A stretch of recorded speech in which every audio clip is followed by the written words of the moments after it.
Dorkening and all affiliated shows are not intended for anyone under the age of 18. The following may contain discussions or scenes that have adult situations, graphic violence, nudity, strong sexual content, and graphic language. This show is intended for mature audiences only. Viewer discretion is advised.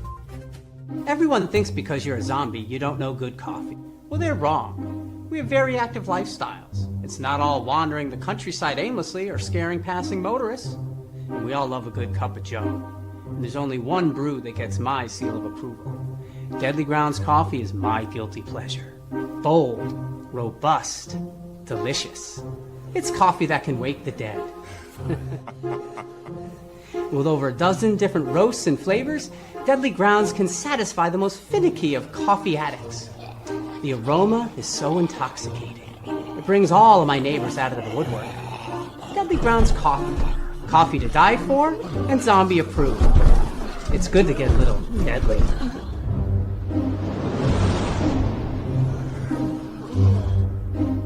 Use the front door! Oh, they're so disgusting.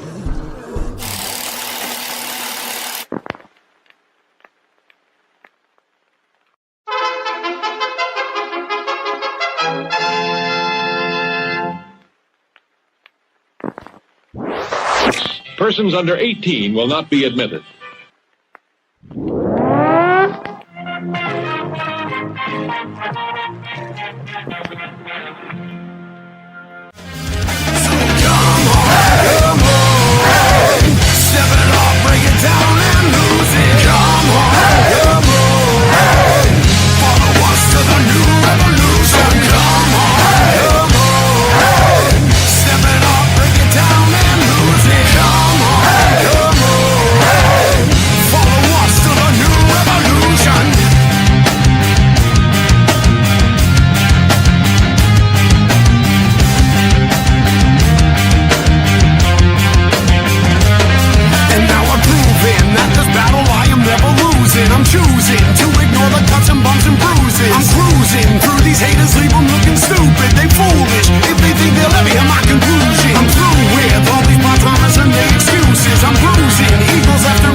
Hey, what's happening, everybody? Welcome to another exciting episode of Still Toking with. You know who I am. Before I get to my co-host and our amazing guest, over 6 seasons, we've been blessed with some amazing guests, some legendary, some iconic. Tonight, we have an iconic legend, a true powerhouse of a guest, from stage to screen to television to everything in between.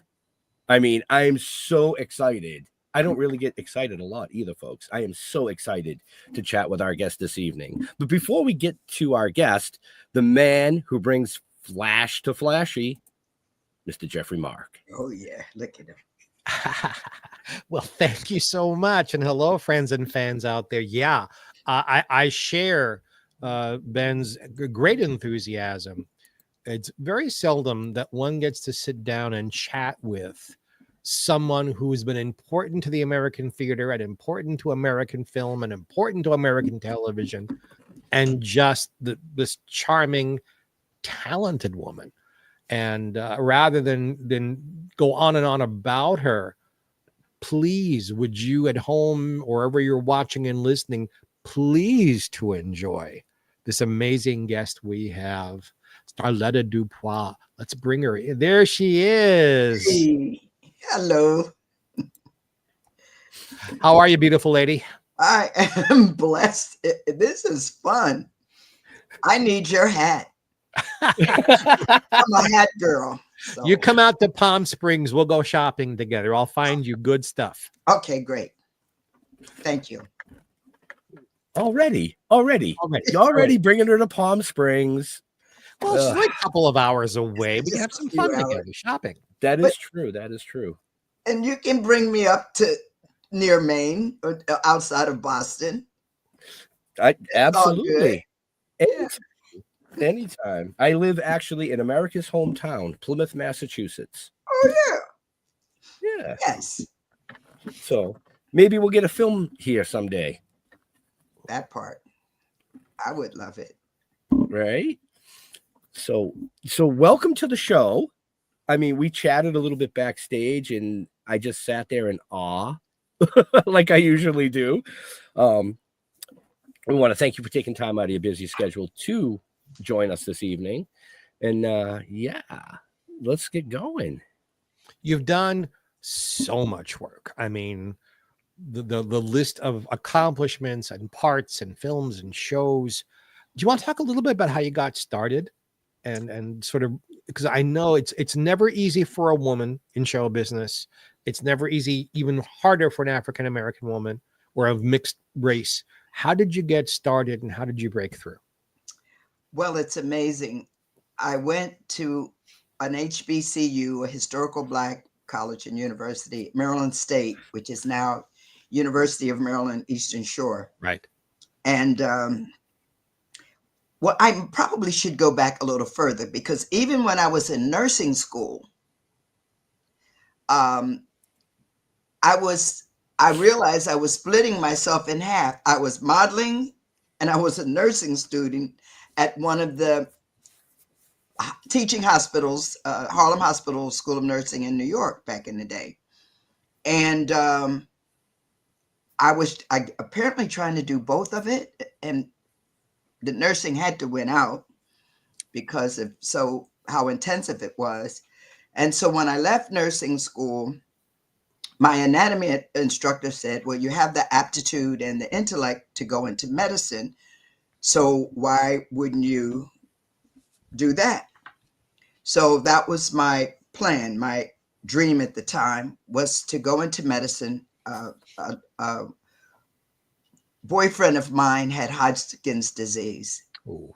And I wanted to find the cure for it. And he died of it, of course. And so I was driven for that. So I talked the dean because I had no money to go to Maryland State.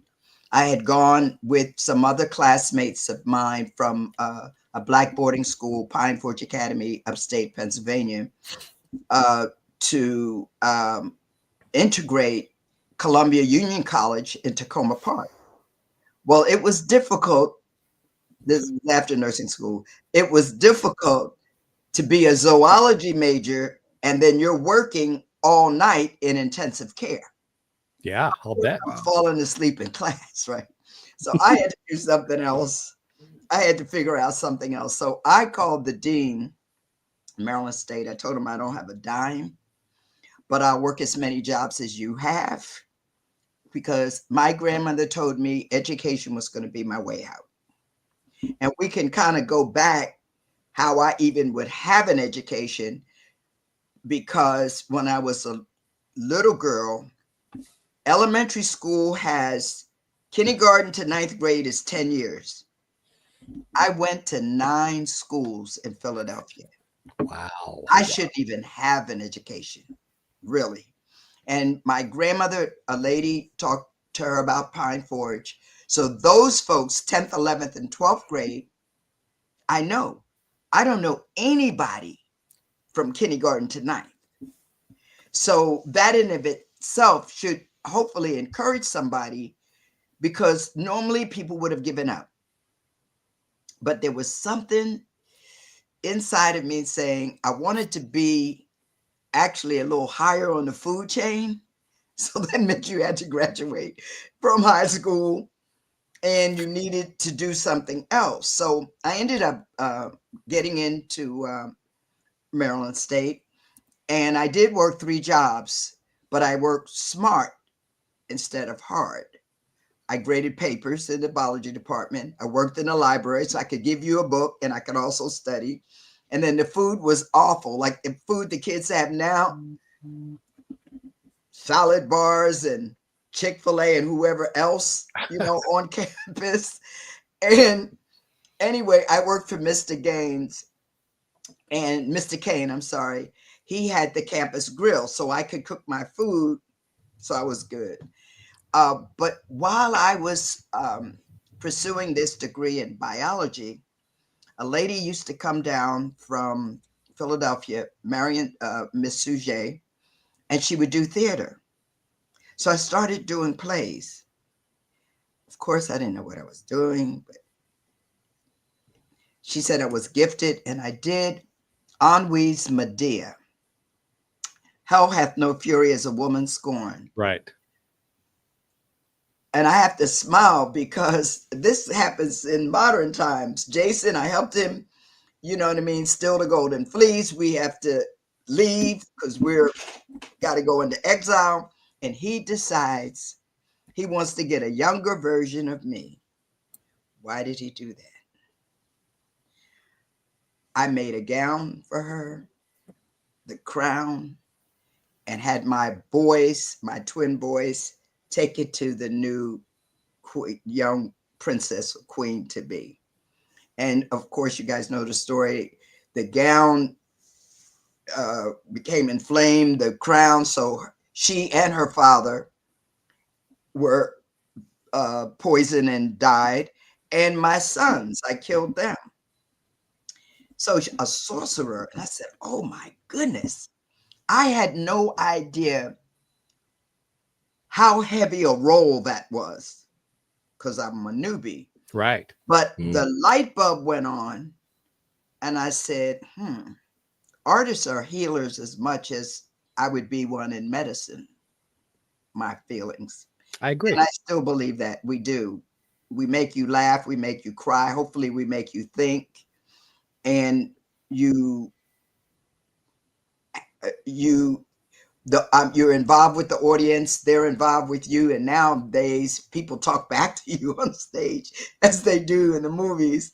But anyway, I knew this was what I was going to do, but I knew I needed to get my degree before I went to New York to study. And I was in school during the civil rights movement. So when I first got to school, my first semester, Malcolm X was assassinated. And I was a part of the Student Nonviolent Coordinating Committee by any means necessary, but you realize you don't have firepower. It's not even about that. I graduated early, going to summer school, and that was the year Dr. King was assassinated. Wow. And Robert Kennedy, 2 days after I graduated. So very much involved with the movement. I definitely needed to adopt Gandhi's perception of nonviolence.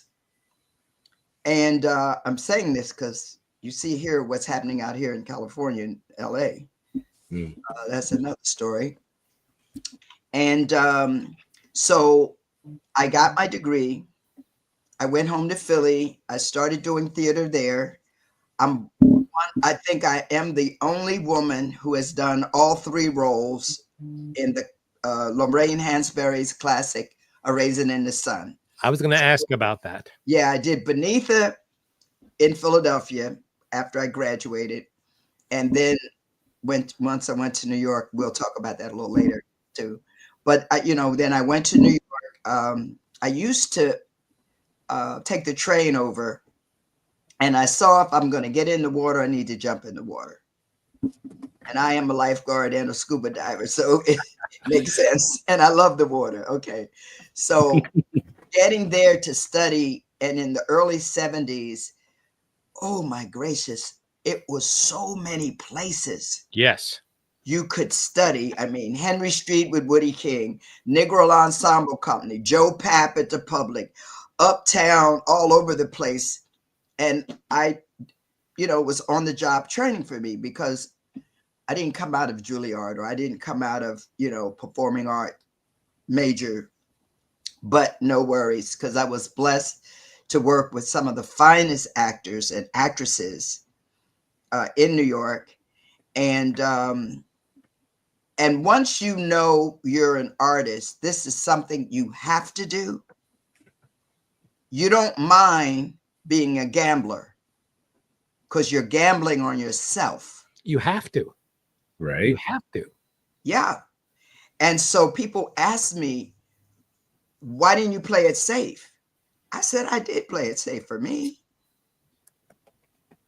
Once I knew I had a gift, why not explore it and see what it would bring? And my mom had been a dancer back in the day, and no one really wanted me in show business, because they also knew what you have to go through and all. But when people said, well, why would you struggle? I said, I wasn't struggling. I was living my dream.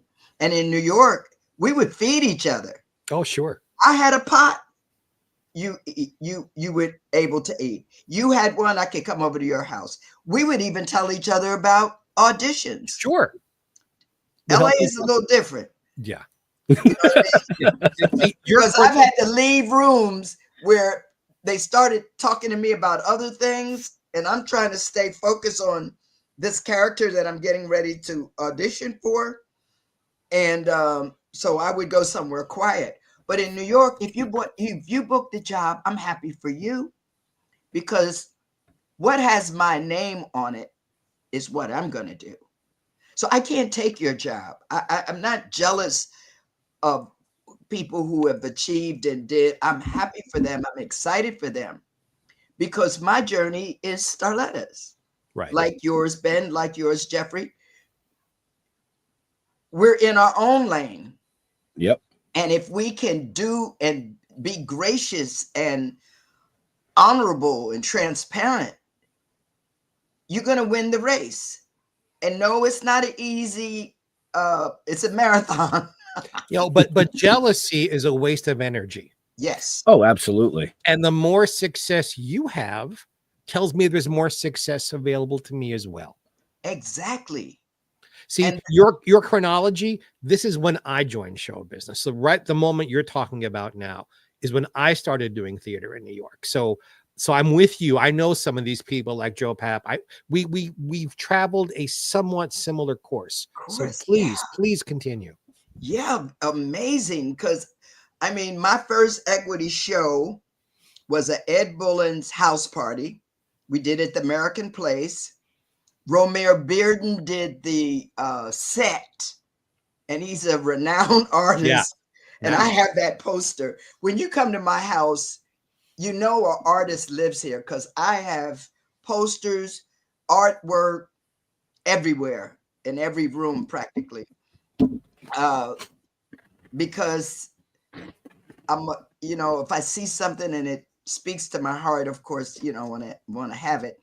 And but being in New York, so House Party was my first equity show. What the Wine Cellars Buy of Ron Milner, that Woody King directed, we did at Lincoln Center, and then we did a tour, a year's tour of it.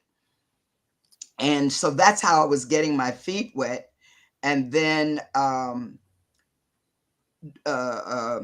casting people and directors and producers come to see you in New York, right? You remember that. Sure. And so that's how you would get auditions for films. So my first film was The Gambler with James Caan. Sis Coleman came, Sis Corman. Yeah, Sis Corman. You have it right. Came to see me in a play. And I had my artist friend, unbelievable artist too at that time in New York, paint me sort of a tattoo, not a tattoo to stay on. So when I went in to the director, I was going to play a woman of the evening. Tony Fargus, Huggy Bear, was my pimp, and James Caan was an obsessive gambler. So he comes uptown. But anyway, when I went into the audition, what I did was to just stroll down Broadway with hot pants and a long coat and these boots coming up to my... Because that's what the ladies were wearing in Times Square in those days. That's what I'm talking about. Absolutely. And I talked to them as Jane Fonda did to the ladies when she did Clute. Absolutely. Because you don't want to play a caricature of anybody. Because there's a reason a woman is on the street. Other than, you know, will get strung out because the pain of having to do stuff that degrades you, it's not easy. But if you have a child to feed, or whatever reasons not whatever reasons, but child to feed and other necessary things to do, people will do anything to make this money. So anyway, I strolled down the street, and I had, I'm good that this is for mature audience, because I had the genitalia of a man on my leg with even cum dropping little drops. And when I came into the office, I laid my leg up on the man's desk. So if he didn't get it, you know what I mean? If he didn't get the memo, he should have gotten it by that. So, and it was wonderful. And, Brilliant. And my friends, wait a minute, he was going to give me $50. And I thought if a man paid you money, you had to do whatever he wanted you to do. No, no, no. You do what you want to do for that money. So for $50, I pulled my blouse up and I put it back down. And James Caan was incensed. And so he's screaming and hollering, da-di-da-di-da. I said, well, if you want something else, you got to pay me more money. And he's refusing. So here comes my pimp, Huggy Bear. They tussle because he pulls a knife out. And I did my own stunts too. And then I'm going to defend my man. And I'm tussling with him. And I flip over a chair and I grab the knife and I come back. So the last frame of the movie, I was aiming for his heart, but see, the director, I ended up slashing his face so that there could be a sequel. A sequel. If it or not.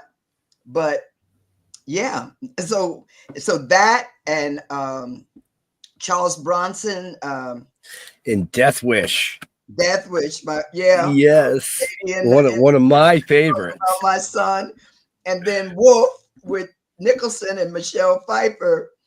I'm talking about how I think he turns into the vampire or werewolf. No, he turns into a werewolf, and they're going through the park and they're getting ready to, I guess, rob somebody or something. And here comes the werewolf, and my son is unalive.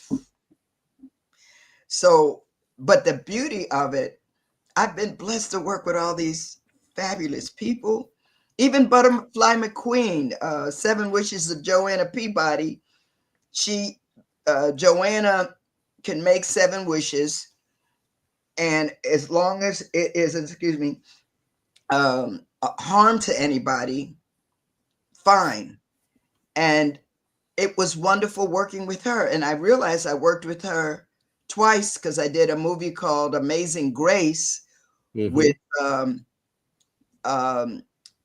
that Stan Lathan directed, and the comedian Moms Mabley. It was her last film, or a film she did, and I was there as her stand-in, but I was also there as a nurse. So anything you ever learn, you can use it forever, i.e. Nurse Esther in The Notebook, Right. Yep, the and Notebook. Doogie Can we Howard. can we Go ahead. quickly revisit Butterfly McQueen? I knew her a little bit Yeah. in the late 70s in New York City. Yes.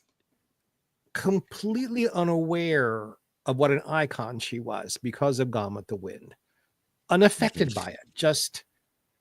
Yes. She's just another lady walking the streets of I mean, was that your experience with her? Yes. Very humble, very sweet, very kind. And you wouldn't know unless you had seen the movie, because that wasn't something she, was going to put in your face. Yeah, she didn't trade on it. She didn't know.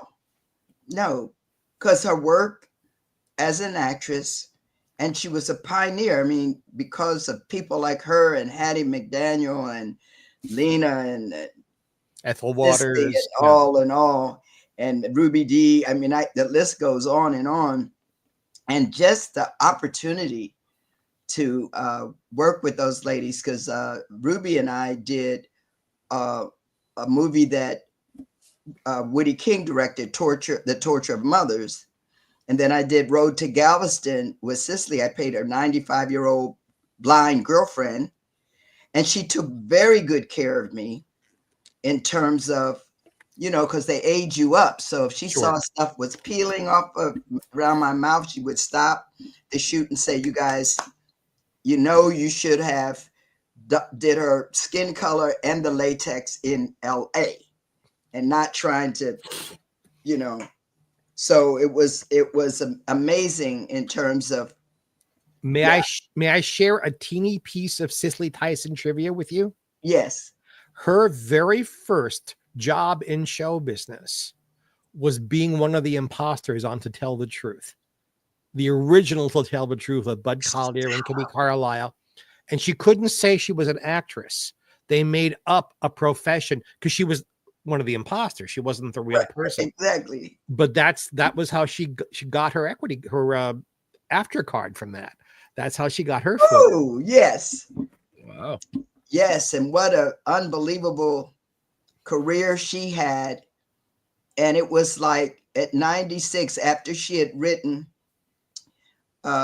Just As I Am, that morning she and the Lord decided, well, it's time for me to come home.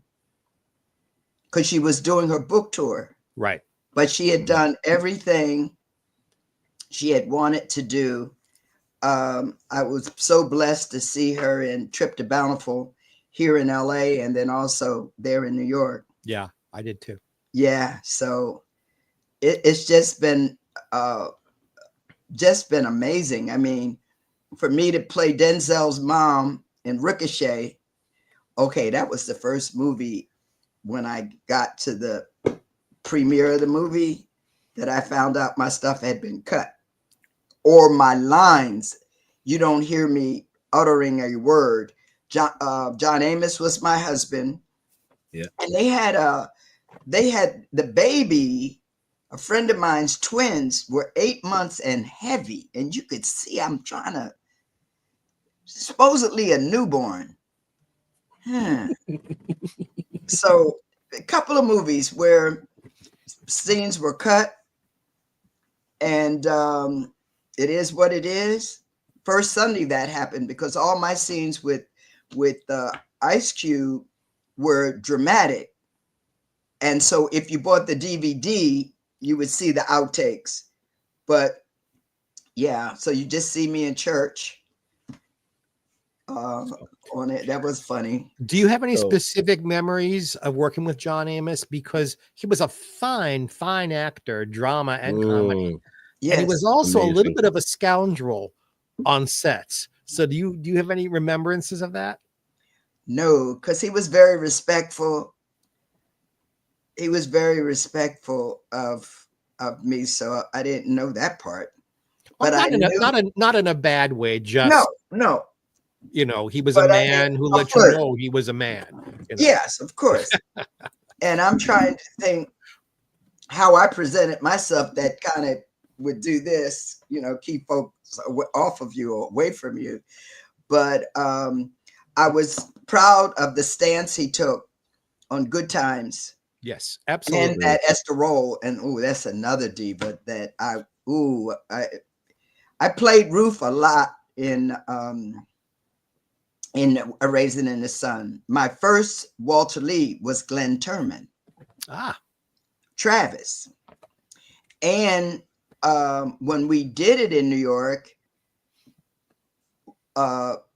Travis was a little boy. Well, they usually will have two children. right. Yeah. And my Travis ended up being Tupac. He wasn't Tupac then, Ah, but I always had an Wow. affinity for him, even as he, got older and went to the high school, I think, of performing arts and right. whatever, and went on. Really gifted, really That, gifted. that casting director had a good eye. Yes, Mhm. Can we yes, talk about the player Raisin in the Sun for just a half a second? Because we've mentioned it several times here, and I may not be right, but was it not the first Broadway show that really showed African Americans being middle class people looking to improve their lives without any of the nonsense and the prejudice? Just this family is yes. growing, and the Wanting a problem, better, yeah, life, to get to Clybourne Park, to have their own home, right. and to get out of the confines of this tiny apartment where all these people are trying to navigate. Yes, and blessed to do Ruth with wow. We did it in New York, and the critics said that Ruth came off the wallpaper because they could see some fire and stuff in her. And I actually got a Hirschfeld caricature as a You result. you you were wonderful in that. I saw it. And I'm like speechless now. You Wow, were thank absolutely you. wonderful because Rosetta Lenoir said, "Go see this, go learn." So I was a young actor Oh, looking to, soak up, and I had loved the play. I had studied it in college, mhm. and it was important to me. I knew the play really well, and to go see an actress of your talent do it. Uh, we're talking about a part that Ruby Dee played, and I'm not comparing or contrasting either, because you were very different in the part, both of you. Yeah. But you each had a reality that worked, and I just so enjoyed it. Wow, that's amazing. That's amazing because um, we went on. We went on to go to the Kennedy Center, Yeah. and Esther Roll and Delroy Lindo. Because when we were in New York at the, maybe that was the American Place too. Um, Jim Pickens, who has gone on to do Grey's Anatomy and a Oh lot of yeah. other wonderful things. But Glenn Turman was supposed to do it at the Kennedy Center, but his son was murdered out here. Oh. And excuse me. And so Delroy did it there. And then when we came out here to the Wilshire, Delroy did it. And then when we did it for American Playhouse, Danny Glover. So we have it on film for the American Playhouse, and they show it now in the Right. schools, which is great. And so having the opportunity to do Ruth, and then I learned that if you want to do a play, you don't audition on tape. You need to physically be there. I agree. And I found that out with having our say.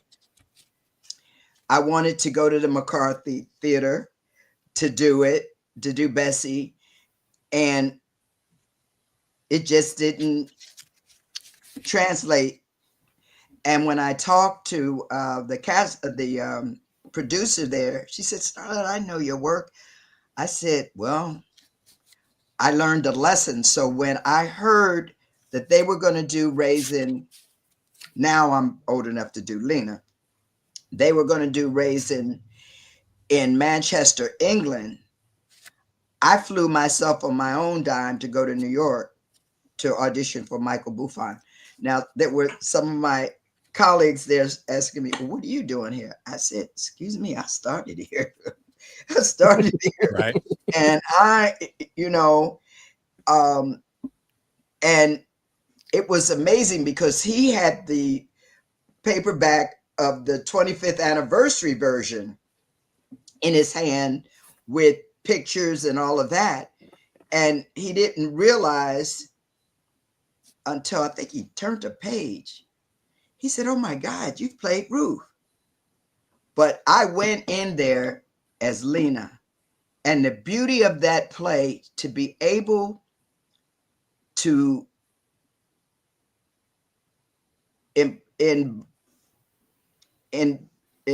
not involve, but to embody all three of those women is amazing in and of itself. Very few actors would have the opportunity to do that, to grow in their career, to play the same play and do 3 generations of people. That's mind-blowing to me. It is mind-blowing. And still would do the Ruskin Theater out here did it in tiny theater. And so one of the things that I see that when I'm in a project with people, they go on to do fabulous things. All of my Walter Lees are major stars. All of my, even here, there's a young man that he played Walter Lee. And of course, all those in Manchester. Manchester is a port city. And so the Royal Exchange, they turned into a theater, but you could still see the last time when cotton was coming in to the port. What, the numbers were and all. And just to have that experience. Also doing it in Alaska. I filled in for someone who had a death in the family. And since I already did it, my friend who's a costume designer said, oh, okay, go on up there, learn it real quick. But it's in your spirit, these characters, these men that you've portrayed, these women that I've been blessed to portray. I may not remember somebody's name, but I can remember lines. Even projects where I didn't book the job, I had to memorize the line in order to audition, right? May we discuss a playwright who's an absolute favorite of mine, August Wilson. Oh, yes. Who is so important to Broadway itself, to African American culture itself. Yes. Because he obviously, I'm not African American. I can't say he successfully captures American African American culture, but it looks like he does. And the actors who have been in it think he did. You got a chance to be in a show and then something happened. Can you tell that story? Yes. Well, actually, can we digress a moment? Because my first Broadway play was Richard Wesley's Mighty Gents. Right. Yep. Dorian Harewood, that was just back on Broadway because they made The Notebook into a musical. And Morgan Freeman and I were nominated. Yes, but our play didn't stay open long enough to be voted on. I was so shocked. My first time out the shoot that I would get nominated for Tony. Yeah, for those who aren't following, she means this beautiful lady was nominated for a Tony Award. The Antoinette Perry Award. Absolutely, yes. Oh my goodness. And what a joy and a blessing, for that. And Hirschville again got me and the gents, Morgan, I think Richard Gant and Dorian Harewood in that one. And so For those of our friends out there, just in case you don't know what we're talking about, yeah, Al Hirschfeld was a caricaturist yes, who worked almost exclusively for the New York Times. If you were anybody on Broadway, you got a caricature done by him. There's an entire museum devoted to his work. And this lady was drawn several times by him. It is an enormous honor. And I just want you guys to know that. and his daughter, if he puts a Nina somewhere on you, Yeah. you know, that speaks volumes too of your work. And so for the gents, I have it in my sweaters, my sweater arm, and then for Ruth in the iron.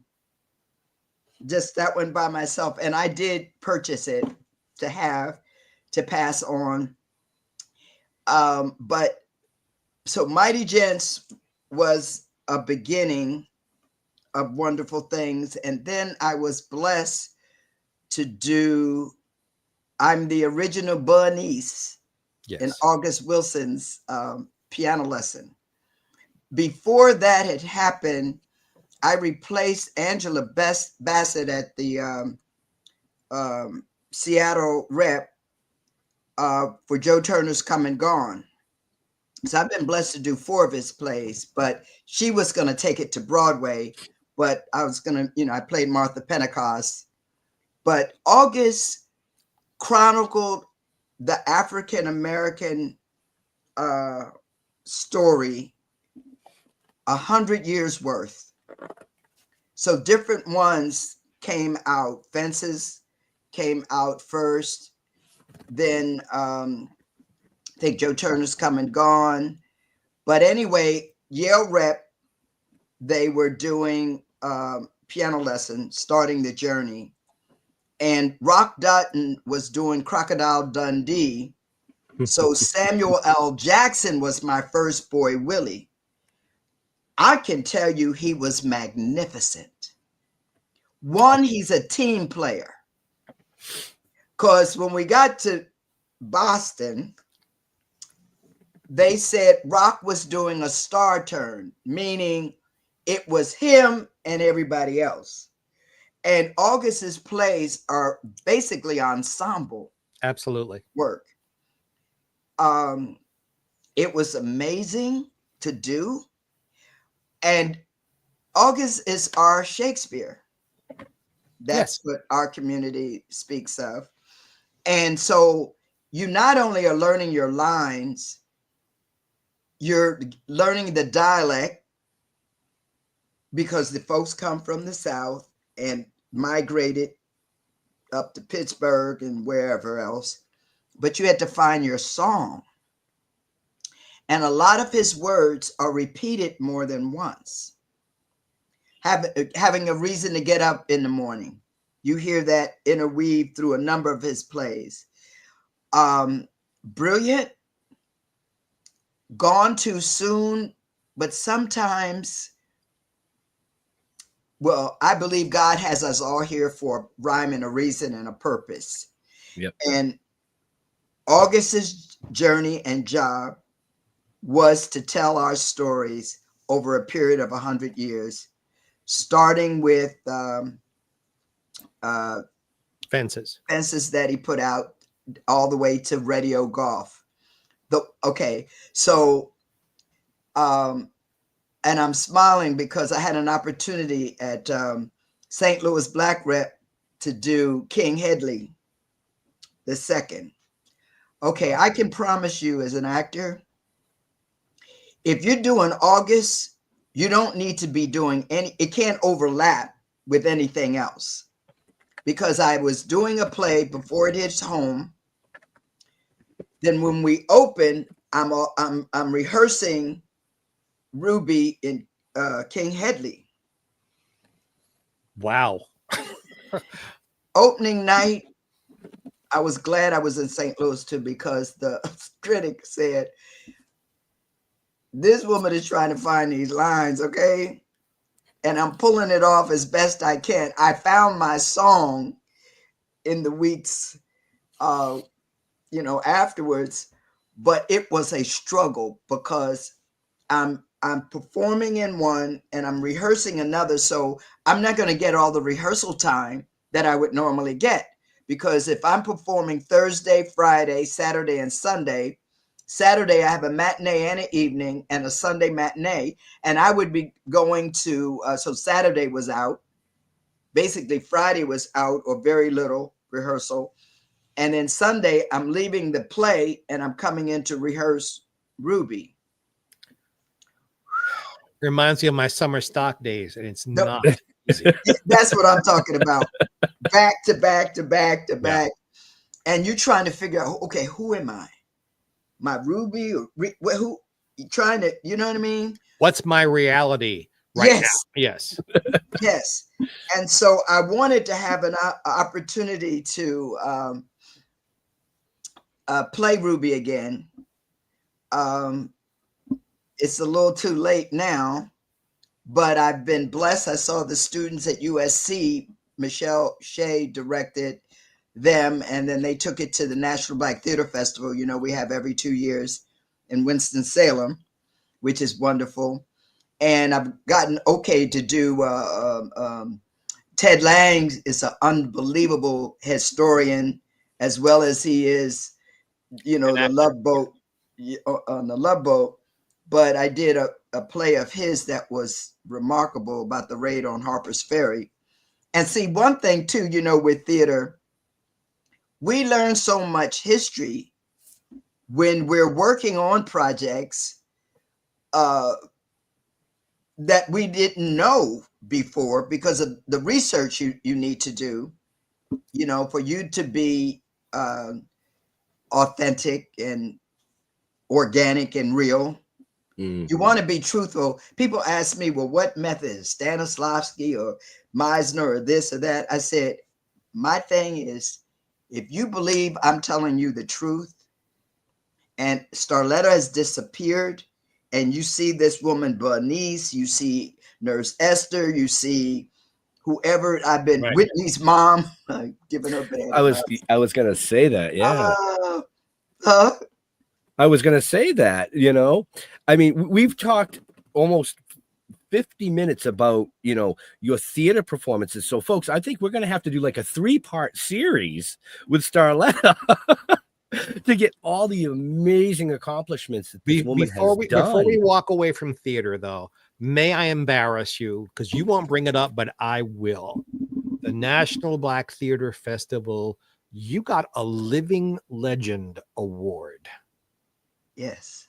That's rare as hen's teeth and completely deserved. Thank you. And it's humbling, because you hope that your audience or your colleagues would appreciate and respect the work.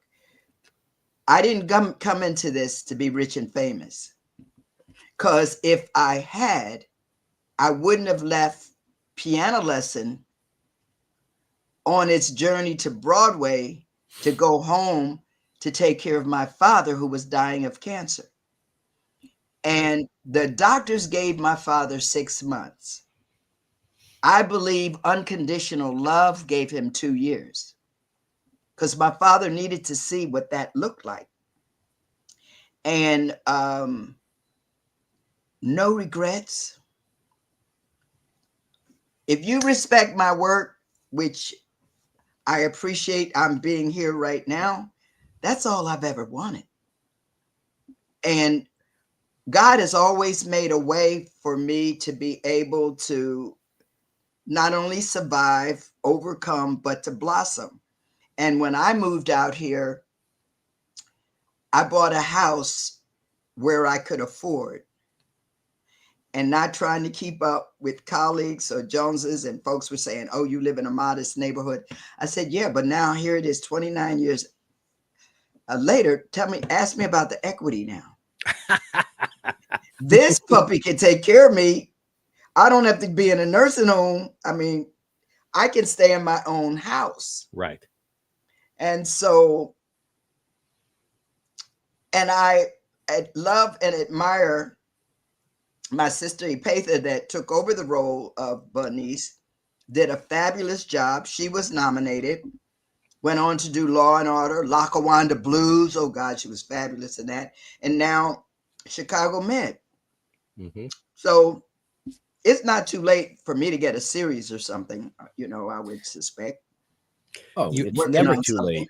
You're giving It's us a never too good late. segue. The last few minutes we have here, yeah, we need to do like more parts on this. Okay. Well, yeah, I mean, like I said, she's done theater and TV and film. We literally could do a 3-part series just on that, and then a 4th part on the awards that she's received. I mean, folks, you are literally watching a true legend in entertainment here tonight. For some of you that are probably sitting there scratching your head going, she looks so familiar. Yes.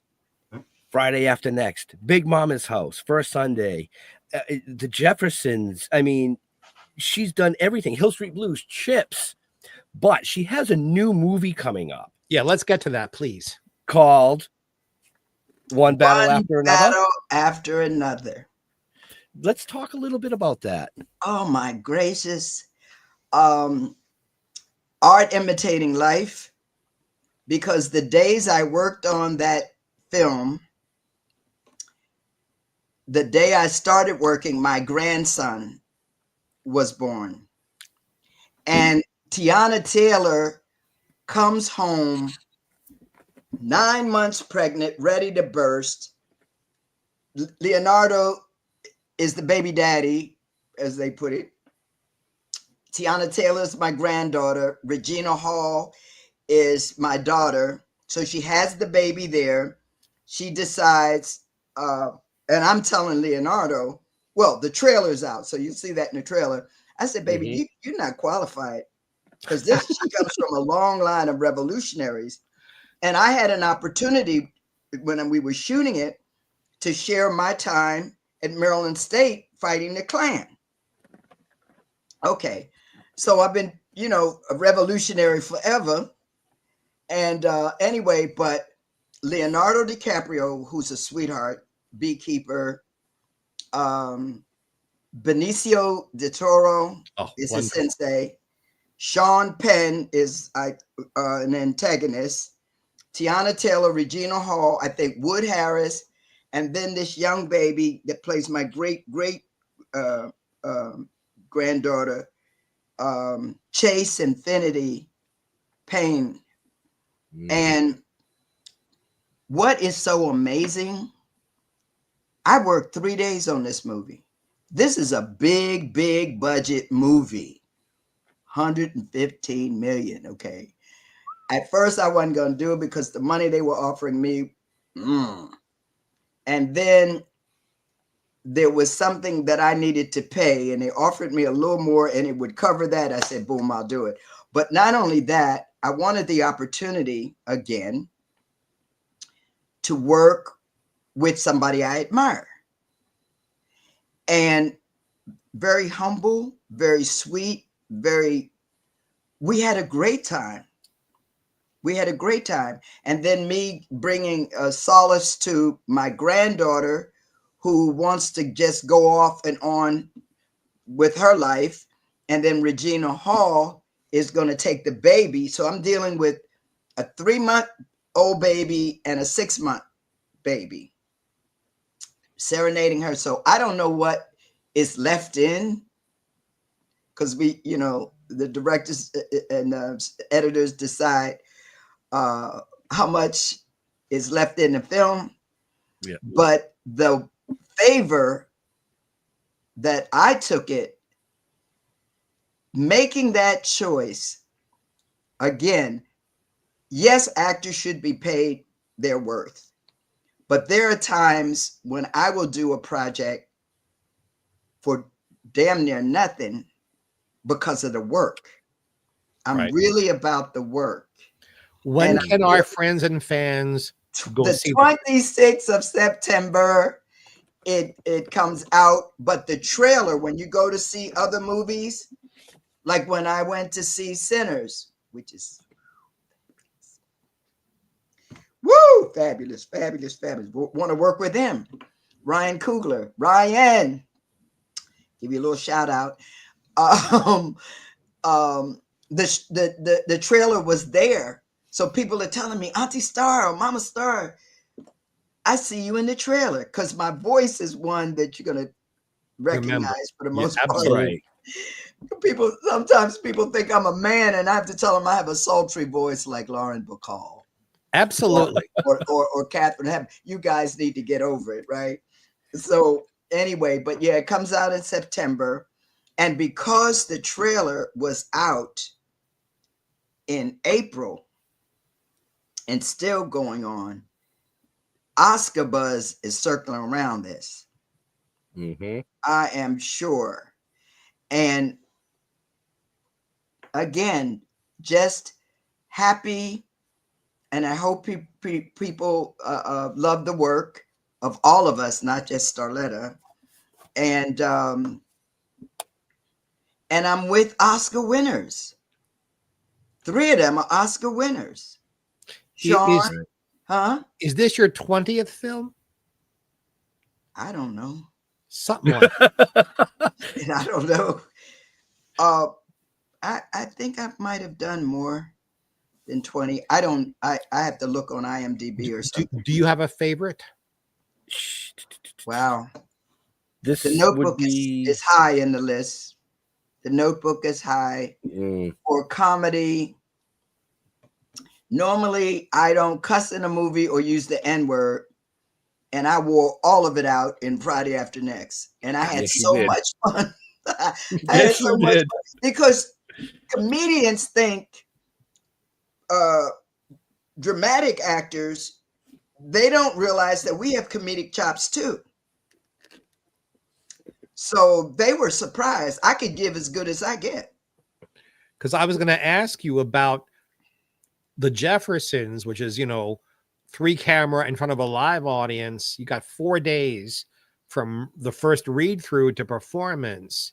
What was that experience like for you? That was amazing, because Dick Anthony Williams played my husband, and he was one of my first acting teachers down at Henry Street with Woody King. And then I looked up to Sherman. I had seen him. In fact, one of the first plays I saw on Broadway was Pearlie. Wonderful. He was wonderful on that. Yeah. And Baby Girl was Lulabelle, Justin May Jenkins, Melba Moore. And all of the people there, and Isabel Sanford. I mean, these were people that I looked up to, and their work. So do you have a chance to work with my friend Marla Gibbs? Yes. And her daughter was as AFI, Angela. Right. And Marla, we did The Last Breeze of Summer, which my niece played my daughter. Richard Gant played my husband. Marla was in that movie. Her birthday is Saturday. She'll be 94/39. That's right, 39. I've had the pleasure of singing happy birthday to her for her birthday, and I admire her greatly.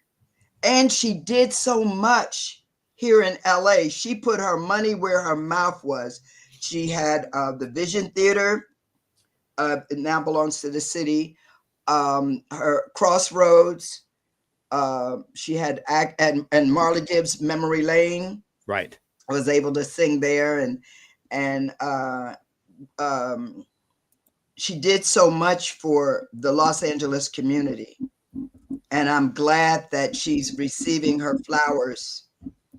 We all chipped in to make sure that star on the Hollywood Walk of Fame that most of you people believe is free. Oh, no. 50 grand, honey. 50. So Norman Lear did put some in. Right. And then we just love her and knew. And somebody asked me if I ever wanted one. I said, wow, that could pay a kid's tuition. So a network or a studio would have to pay it. Yeah, these days it's 50 grand plus a corporate sponsor on top of that. Really? For upkeep and stuff. Yeah. Oh, that's right. See, so we'll see if that ever happens. But if it does, you'll know that somebody else did it. Because my thing is, if I can help get young people into school and they graduate, because everybody wants to be a little higher on the food chain. And having, as my grandmother say, that piece of paper does that for you, whatever you choose to end up doing. Right. You know, and we're fighting for minimum wage that would go up because folks need to survive. Right. Yeah. Yeah. You shouldn't have to mortgage your house to buy eggs. That's not necessary. No. So, No, and just decide you may not eat them for a minute. Right. Just to let you know, she's appeared in over 50 movies. Okay. Oh, Yeah. Okay. Yeah, I do my research. And then, I mean, I've appeared in one, and there's one I'm still waiting to get paid. SAG, illustrious union. We won the arbitration, but they do not enforce. So I would have to go to Florida, get a lawyer to get my salary plus the penalties and interest. Talk But to that Fran was another Drescher. one that was a labor of love. I got a chance to go to Haiti and have a Creole accent. Wow. So this life is interesting, isn't it? But see, and that's what I say, when it gets a little tight financially, I mean, my bills are paid and all, but the extras, I know how to live great on any kind of money. That's a part of our business. Huh? Everyone thinks that all of us in the business are rich. Most of us live middle-class lives and have to learn how to handle our money. Yeah. Because we didn't do the IRAs or the 401k, all of those goodies that if I had been in corporate America or even taught all those. My girlfriend taught math for over 40 years in the New York school system. And she has she has all of those accoutrements. Yeah, they pay very well. But I well. have God, and he takes care of me, and I pay tithes. There you go. And my money gets stretched. And here comes a residual, like The Notebook, still comes in strong 20 years later. Mm-hmm. That first residual, another woman that was in the movie Big Mama's House, well, that from The Notebook, but when we got our first residuals from Big Mama's House, she fell to her knees in the bank because it was 5 digits. How do you say that? Yeah. So it was I had a friend of mine who was a producer and was just getting started as a producer, and he did theater. He was gone for 6 months, and he came home and I showed him his mail, and we opened up his residual checks. It came to almost $500,000. He had no idea it paid so well, and that got him started being financially independent. But back to you. You're much more important than my little story. What, $500,000? Yeah, I know. And I only know because I was there opening up the envelopes. I was handing them. He was going to throw them away. He thought it was just information from the union. It's like, look at this. Look at this. Look at this. Look at this. But on the top somewhere it says residual. So he did that was for acting or for producing, directing. And we ate very well that night. We went out for it was one of those, let's order everything on the menu because we can afford this. That part. Yes, of course. And there are times when you really should, you've been so constrained in terms of doing the right thing financially. But there are times when you have that extra and you want to, like for my birthday is next month. I want to go to New York and see a number of these plays. And so we'll see, how that's going to happen. Well, But it's I vote for you going. Okay. Me too. And I'm going to say happy early birthday. Thank you. And that the water is fine up here. 84 is a great number. Oh, 48? No. I never would have guessed. I wouldn't. Ben, should I I want to be 48 again? Should I sing? Should I sing happy birthday to her, Ben? Yeah. Go ahead. Happy birthday to you. Happy birthday to you. Happy birthday, dear Starletta. Happy birthday to you. Oh my goodness, that's what I'm talking about. Thank you, sweetheart. My pleasure. Goodness. We are a little over time, folks, which is fine because we're having such a blast with Starletta, but we don't want to keep her all night because she's important and she has things that she has to do as well. So, Mr. Jeffrey Mark, do you have any last questions for our amazing guest? Will you adopt me? You beat me to it. And you know what's so amazing? At 55, I adopted my son who was 4 years old. So sure, I would adopt you. God bless you, my friend. God bless you. No, you're an inspiration to women, to African Americans, to actors, and to humans. And I'm so happy you're here today. So no question, just love. I'm sorry. No question for you, just love. Oh, I appreciate that. It's such a joy to be here with you in a safe place. Yeah. That, we all can just be who we are. And I see this little note you put here to go up there. Yeah. In the private chat. Yeah. Yeah. And please say hello to Jeff Holman for us because he's watching. He's not here, but he's looking. So just hi Jeff, baby. How you doing, sweetie? There you go. Thank you. Yeah, that's our other co-host that's on vacation with his wife. His camp, hiding in the woods. Which is a good thing. Absolutely. We all have to do it. Self-care is so important. Absolutely. So each of you make sure you do something like that or whatever it is that would bring you joy. You know what? Happiness and peace. Doing this is self-care for me. Mm-hmm. Okay. Yep. That's one thing. And I have planned a family trip at the end of next week where I'm taking my wife, 3 of my 6 children. So one of my sons, his girlfriend, my 2 daughters, and my 2.5-year-old granddaughters. We're going to Vermont, and we're going to go dress up and hang out at a Renaissance fair for the day. Oh, that's going to be awesome. It's going to be so much fun. They have so many activities for young children. I just think my granddaughters and my family in general, but my granddaughters are really going to enjoy it. So there's that's so my have you all decided what she's going to be, who she's going to be? Yeah, actually, both my granddaughters are going to be little princesses. I bought their dresses, and they have little flower headbands that go with them. They're going to look so adorable. My wife is going to be some sort of princess version. My daughters, they're just Renaissance-y dressing, and my son and I are warriors. Okay. Yeah, and it's going to be fun. And I have enormous plans for later. I'm going to walk from my office into my bedroom and watch I Love Lucy. It's a glamorous life. Well, you know what? Guess what? And if it brings you joy, that's the glamour.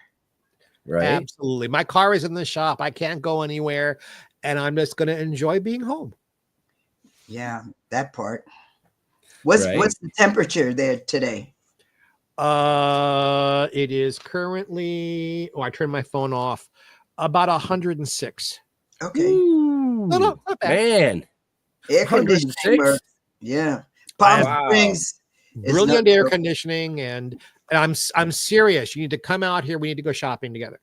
Okay, because my friends have, and I don't know if they still are there, but Richard and Kathy Rice. He's we have LA Black Underwater Explorers, LaBuie, and so he's our president. But they have a home there, and so we, my brother and I, years ago drove down. Oh, for their 50th wedding anniversary, something like that. Yeah, so Very I cool. look forward to. Yeah, No, I'll take you to where the sparkles are. I promise. Okay. All right, great. Thank you. No, that's not what she said, though, Jeffrey. She said she wanted your hat. No, I wouldn't do that. No, Ben. And she couldn't get it. I was trying to get you your hat. I know. But I can show you where you can get one. I could tell. You see what I'm saying? I could tell. That has not going anywhere. No, but I will take you where you can get one just like it. How's that? Okay, see, that's fair. All right, I'll let that slide, Jeffrey. You let that one slide. Okay. I just want to say to all our viewers and listeners, wherever you're watching or listening to us, make sure you check the show notes up above or down below. All the information about Starletta and her amazing career and links are all there. Don't forget to check out the upcoming movie in September. The trailer is out. You can find it. I found it. I saw it. I don't know what to tell you. I'm just going to tell you that. So, Starletta, yes. Where do you like interacting with your fans on social media? I have to become a big girl because people will put me on different platforms, but I only go on if something I just click in to see what's going on with someone else. So Okay. I get the young ones need to help mommy get revitalized on social media so she knows what she's doing. Yeah. So that's a great answer. I love it. It's called Help. Sound like the Beatles, huh? Right. You need somebody help. Yeah. Hey, Mr. Jeffrey Mark. Hey, just as it's spelled right there, just have that spelled on Facebook, on Instagram, it's Jeffrey Mark Showbiz, all one word. I'm on LinkedIn as Jeffrey Mark. I have my other podcast, Jeffrey Mark Plays Ella, which is soon going to become a video podcast with this guy over here being the producer. And wait a minute, I'm seeing something in your office, a statue. The Miami Award. I'm an Emmy winner and a Grammy nominee, but they don't care about that. They care about you. So I care about you. Thank you, dear. I care about you too. Anyway, you can find me on those social media places. Listen to my other podcast, Be With Us, every week. And what else can I say? I am honored this week to have our guests. So God bless and have a happy. And back to you, sir. So, yeah, I mean, like Mr. Jeffrey Mark said, it was an honor to have Starletta here this evening.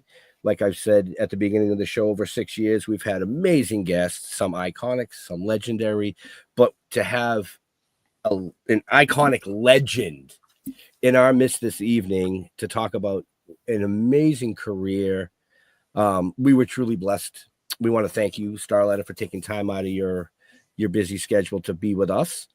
To all our veterans and first responders, we want to thank you for doing what you do so people like us can come up here and do what we do. Yeah. Stay safe. We'll see you next week. We're out of here. Okay. Bye. God bless.